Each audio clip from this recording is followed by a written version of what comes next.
दोस्तों, क्या आपने कभी सोचा है कि 1000 साल पहले बिना किसी क्रेन या मॉडर्न मशीनों के 70 टन का पत्थर 100 फीट की ऊंचाई पर कैसे पहुंचाया गया? या उस राजा के बारे में सुना है जिसने रोबोटिक रक्षकों और हवाई जहाजों के मैकेनिक्स पर 84 ग्रंथ लिख डाले थे? लोग कहते हैं, कहां राजा भोज, कहां गंगू तेली। लेकिन इस मुहावरे के पीछे का असली सच क्या है? आज तर्कशिला पर हम इतिहास की धूल झाड़ेंगे और उस परम प्रतापी सम्राट की कहानी सुनाएंगे जिसे दुनिया भारत का लियोनार्डो द विंची कहती है। तैयार हो जाइए राजा भोज के रहस्यों को डिकोड करने के लिए। 11वीं सदी की शुरुआत, महमूद गजनवी ने सोमनाथ को लूटा और भारत के आत्मसम्मान को ठेस पहुंचाई। लेकिन उसे रोकने वाली दीवार कौन था? राजा भोज।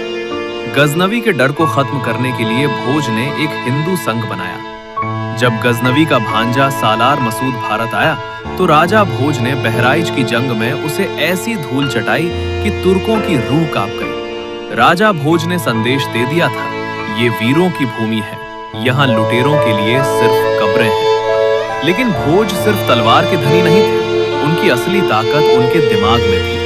राजा भोज ने सम्रांगण सूत्रधार नाम की एक ऐसी किताब लिखी जो आज के नासा और आईआईटी के छात्रों को पढ़नी चाहिए। इसमें उन्होंने यंत्रों यानी मशीनों का जिक्र किया है, रोबोटिक गार्ड्स। उन्होंने ऐसे मैकेनिकल पुतलों के बारे में लिखा जो बिना बिजली के केवल हवा और दबाव, मैकेनिकल प्रेशर से महलों के दरवाजों की रक्षा करते थे। विमान शास्त्र, उन्होंने लकड़ी से बने एक ऐसे यंत्र का वर्णन किया जो आग की शक्ति से आसमान में उड़ सकता था। आज के वैज्ञानिक इसे कल्पना कह सकते हैं, लेकिन भोजपुर मंदिर में मिला 10 किलोमीटर लंबा मिट्टी का रैंप साबित करता है कि उनकी इंजीनियरिंग कल्पना नहीं, हकीकत थी। मुहावरे का असली सच।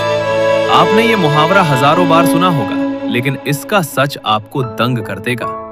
गंगू असल में कलचुरी राजा गांगेय थे और तेली चालुक्य राजा तैलब। इन दोनों ने मिलकर राजा भोज पर हमला किया था, लेकिन भोज ने अकेले ही इन दोनों को धूल चटा दी। जनता ने मजाक उड़ाते हुए कहा राजा भोज और कहा ये गांगेय और तैलब। समय के साथ नाम बिगड़कर गंगू तेली हो गया। ये मुहावरा किसी जाति का अपमान नहीं, बल्कि राजा भोज की विशालता का प्रमाण है। भोज ताल और लुप्त विरासत। भोपाल की बड़ी झील को आज हम पिकनिक स्पॉट समझते हैं, लेकिन 1000 साल पहले राजा भोज ने 30 नदियों के पानी को जोड़कर इसे बनाया था। ये उस समय का सबसे बड़ा वाटर मैनेजमेंट प्रोजेक्ट था। उनकी राजधानी धार उस दौर का ऑक्सफोर्ड थी, जहां की भोजशाला में दुनिया भर से लोग संस्कृत और विज्ञान सीखने आते थे। अफसोस, खिलजी जैसे आक्रमणकारियों ने उस ज्ञान के भंडार को जला दिया।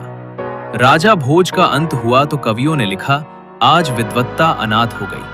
लेकिन क्या हमने अपने इस महान राजा को सिर्फ एक मुहावरे में समेट दिया? क्या हमें गर्व नहीं होना चाहिए कि हमारे पूर्वज रोबोटिक्स और एडवांस सिविल इंजीनियरिंग के उस्ताद थे? अपनी राय कमेंट में बताएं। क्या राजा भोज को वो सम्मान मिला जिसके वो हकदार थे?